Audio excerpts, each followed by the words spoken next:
السلام عليكم ورحمة الله وبركاته. ما أنتو حكى لنا إن شاء الله تعالى ميتوكوندريا. عشر كانوا قدام بي waxaan usoo hadalnay cell membrane. waxaan sheegnay cell membrane inuu ka samaysan yahay phospholipid and associated proteins. labadaba waan kasoo hadalnay. maanta waxaan imaan doonaa organelleska dhex yaalo cytoplasma. waxaan ka bilaabi doonaa mitochondria. waxaan ku xiji doonaa insha Allah endoplasmic reticulum, lysosomes, Golgi apparatus, sidoo kale maxaa la yiraahdaa nucleuska ayaa imaan doona insha Allah taala. laakiin maanta cashirkeena kaliya wuxuu ku koobnaan doonaa mitochondria, structure of mitochondria, function ayaan ka hadli doonaa insha Allah. mitochondria marka ka hadlayno runtii cellku waxay u tahay muhiim aad iyo aad jiddan ay u tahay. sababtuna waxay tahay waa meesha laga dhaliyo electricity-ga. magaalo hadiisan koronto lahayn waxaa waaye maxaa la magaaladaas inay jirto way adag tahay. sidaa daraadeed cellku hadduusan maxaa la yirahdaa mitochondria lahayn waa asigoo aanan lahayn koronto, asigoo aasan lahayn waa marka. sidaa daraadeed mitochondria waa meesha korontada laga dhaliyo cellka waa marka. fahanti insha Allah inaa fahantina umanina. hadda hore u socdo marka waxaa la yiraahday one of the most important organs providers of energy. waxaa la mitochondria markii laga hadlayo waa organiska ugu muhiimsan ee laga helo energy waa marka. sababtaasaana loogu magac daray inay tahay powerhouse of the cell ama guriga awoodda unugga leeyahay. structure-keeda markaan fiirino mitochondria waxaan leenahay waa double membrane. saan soo sheegnay cell membrane muxuu ahay waa double membrane ama double layer. haddaba mitochondria maxay ka samaysan tahay double membrane waa marka iska jir. haddii lagu dhaho mitochondria double membrane miya mise waa hal double ma ahan, waa double membrane. haddaba maxay ka kooban tahay marka waxay ka kooban tahay inner membrane, outer membrane, intermembrane space, matrix iyo crystal. waxay ka kooban tahay lagu dhaha inner membrane oo ah qayb kore. inner membrane maxaa waaye waa qayb kore. outer membrane inner membrane waa gudaha oo xiga, macnaha waa membrane xiga gudaha. outer membrane maxaa waa membrane xiga banaanka xiga waa marka. iyo sidoo kale waxay ka kooban tahay intermembrane space iyo mid u dhexeeya labadan. inner iyo outer mid u dhexeeya ay ka kooban tahay. intermembrane space maxaa waa space u dhexeeya innerka iyo outerka, banaanka iyo gudaha ayuu u dhexeeya intermembrane space. sidoo kale waxay leeyihiin matrix ay ka samaysan yihiin. sidoo kale waxay ka samaysan yihiin crystal ay ka samaysan yihiin. haddaba hadda u fiirino sawirkan waxaa arkaynaa in mitochondria uu leeyahay inner membrane. innerkan intay xigtaa gudaha ayay soo xigtaa marka. okay, outer membrane waa kana intuu xigaa banaanka ayuu xigaa marka. banaanka ayuu xigaa. crystal ayaa ku saaray. crystal waa meeshan sida farta oo kale ah marka. waa shape-koodu waa sida farta oo kale. waa kana kuwana shape-kan ayaa farta oo kale waxaa dhihi doonaa crystal. matrix maxaa dhihi doonaa meeshan organelleska dhex yaala. meeshan marka waa maxaa la yiraahdaa waa cytoplasma oo kale waa marka. cytoplasma ay leeyihiin. sidoo kale waxaa dhex yaala ribosomes ayaa dhex yaalo. waxaa dhex yaalo DNA. haddaba haddii lagu dhaho mitochondria DNA ma leedahay? way leedahay. hadda su-aal ayaa lagu weydi karaa oo muhiim ah. waxaa lagu dhihi doonaa waxaad sheegtaa labada meel ee laga helo DNA. haddaba iska ogow hadda waa su-aal aad u muhiim ah.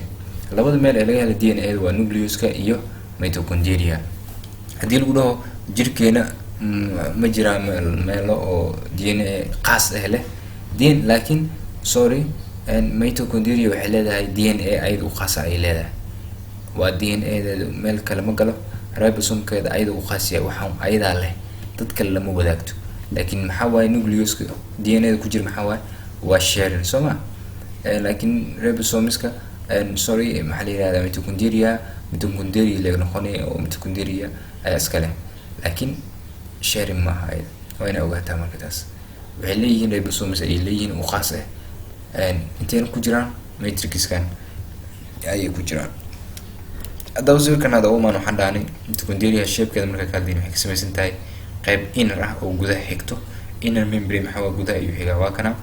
outer membrane maxaa waa banaanka ayuu xigaa. cristaean waxaa dhahan waa sida waxaan farta oo kale ah, farta oo kale waxaa dhihi doonaa finger like ayaa dhihi doonaa waa cristaeaha, halka matrixna dhihi doona meelahan aad ku banbanaan ama fluidska ku jira ay dhihi doonaa. marka intermembrane space maxaa waa space ku dhaxeeyo innerka and outerka, space ku dhaxeeyo ayaa dhihi doonaa. marka waa kana soo sawirkan ribosomes ayaa dhaxeeyo soo ma jeedin, ribosomes ayaa dhaxeeyo soo ma jeedin. kana maxaa sidoo kale cristaea waa kana oo meeshan fingerska maxaa yiraahdaa waxaa kaloo dhaxyaalo maxaa la yiraahdaa DNA waxyaabo qaas ah ayaa u dhaxyaala mitochondria. okay waxaa soo sheegnay matrix. matrix waxaa dhahan waa qaybtan oo maxaa la yiraahdaa sawirkan hadaan tagno matrix waa meeshan banaankan oo aadkan u banaanka ah hadii doona waa matrix. okay matrixka meeshan hadii doona hadaba matrixkaas muxuu yahay maxaa aan fahano. matrixka wuxuu ku ciyaaraa play role in reproduction because where citric acid or Krebs cycle takes place. waxaa la wuxuu muhiim ka ciyaaraa ama muhiim u yahay in la soo saaro energy in la soo saaro ayuu muhiim u yahay. waxaa la waa meesha citric acid ama Krebs cycle uu ka dhaco. inshallah biochemistry waxaa ku qaadan doonaa waxa la yiraahdo Krebs cycle oo ah energy sida loo soo saaro inshallah ta'ala. marka halkaas ay ku ogaan doonaan. marka waxaa ogaataa hadda in matrixka ay muhiim u tahay in la soo saaro energy production. halaas haduu ogaado Krebs cycle-ka waxa uu tagi doonaa biochemistry inshallah ta'ala. sidoo kale and there is own DNA ay leeyihiin, DNA oo khas ay leeyihiin saan hore u sheegay, ribosomes oo khas ay leeyihiin. sidoo kale waxaa la matrix waxaa ka kooban tahay many different enzymes and proteins ay ku jiro. enzymes and proteins badan ay ku jiro kuwaas oo ka mas'uul ah in la soo saaro production of energy in mitochondria, kuwaas oo mas'uul ka ah in la soo saaro energy in mitochondria laga soo dhex saaro. hadaba ayada waxay muhiim u tahay aliyiri matrixka ay ka qayb qaadataa in energy soo saaro citric acid Krebs cycle-kan waa meesha uu ka dhaco. waxaa ku jiro DNA iyo ribosome, sidoo kale waxaa ku jiro enzymes iyo proteins ay ku jiro matrixka. waa isla ogaan soo matrix. cristaea waxaa soo sheegan inuu yahay finger like structures ayaan soo sheegay sooma. finger like structures kan inuu yahay ayaan soo sheegnay waxyaabo fingers like structure kan inuu yahay ayaan soo sheegay. waa kana yes fingers it's like finger structures kan hada fiiran waa finger like structures kan madowga ayaan waxaa dhihi doonaa waa maxaa la yiraahdaa ribosomes ayaa dhihi doonaa. cristaea waxaa ku jiro proteins and molecules used for making chemical energy of the cell. waxaa ku jira proteino iyo molecules ay ku jiro kuwaasoo sameynaya chemical energy maxaa la yiraahdaa of the cell sameynaya ku jiro. proteins iyo molecules ay ku jiro kuwaasoo sameynaya chemical energy tamar ay sameynayaan oo cellka ah. sidoo kale waxaa leeyahay we have most and efficient important enzyme that make adenosine triphosphate ATP. waxaa la yiri markii laga hadla cristaeaha kan muhiim waa hadalkan meel ku qorta. waxaa la yiri wuxuu leeyahay maxaa la yiraahdaa important enzyme ayuu leeyahay. waxaa ku dhex jiro important enzyme ay ku jiro marka kaasoo marka sameeyo adenosine triphosphate. adenosine triphosphate kan waa ATP maxaa la yiraahdaa waxaa marka ku jiro enzyme sameynayo ATP maxaa waa energy soma, waa energy la isticmaalo waxaa jira marka enzymekaas waxaa la yiraahdaa marka ATP synthesis. hadaba hadalka muhiim waxaa lagu dhahay cristaea waxaa laga helaa enzymeka sameeyo ATP. enzymeka sameeyo ATP magaciisa ATP synthesis ayaa la yiraahdaa. maxaa la yiraahdaa ATP synthesis. ATP waa energy waa marka maxaa la yiraahdaa the function of mitochondria is to produce ATP. shaqada oo mitochondria ay leedahay waxa waa inay soo saarto ATP inay soo saarto ama energy inay soo saarto. hadaba waxaa la cristaea marka ka hadlayno waxaa ku jiro proteins iyo molecules ku jiro oo la adeegsado in lagu soo saaro energy of the cell. sidoo kale cristaeaha waxaa ku jiro enzyme ama maxaa la yiraahdaa enzyme muhiim u ah in la soo saaro ATP kaasoo la yiraahdo ATP synthesis. marka hadaba hadii lagu dhaho different between u dhaxeeya matrixka iyo maxaa la yiraahdaa cristaea maxaa waaye matrix waxaa la doonaa wuxuu ka qayb qaataa Krebs cycle-ka waa meesha uu ka dhaco, sidoo kale energy production-ka maxaa la yirahdaa ayuu ka qayb qaataa, DNA iyo ribosomes ayaa ku jiro, sidoo kale enzymes proteins ayaa ku jiro. Cristaya waxaa dhihi doonaa waa proteins moleculeska loo adeegsado chemical energy lagu soo saaro, sidoo kale waxaa ku jiro important enzymes ayaa ku jiro oo ka qayb qaato in la sameeyo adenosine triphosphate ama ATP, kuwaasoo loo yaqaano ATP synthesis. shaqada uu mitochondria leeyahay waa inuu soo saaro ATP. halkan ayaan ku arki doonaa waa maxay shaqada of mitochondria.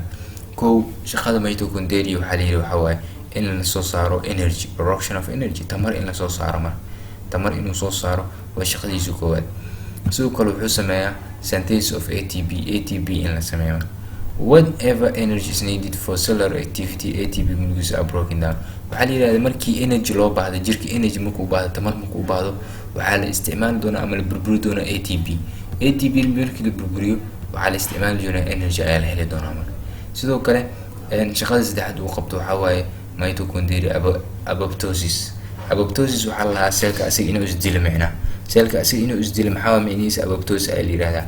waxaa ku jiro maxaa la yidhahdaa cytochrome C ayaa ku jiro, and second mitochondrial derived activities focus base, sidoo kale secreted into mitochondria involved in apoptosis. micnihiisa waxaa waaye waxaa ku jiro cytochrome C daas waxay qayb qaadan doontaa in seelka markuu asiga maxaa la yidhahdaa inuu isdilo micnaha, inuu seelka isdilo. apoptosis micnihiisa waxaa waaye seelka asi tartiib inuu isku dilo physiology ahaan, qaab physiology ahaan micnihiisa maxaa waaye qaab shaqo ahaan oo jirka ka dhex dhaca micnaha inuu isku dilo.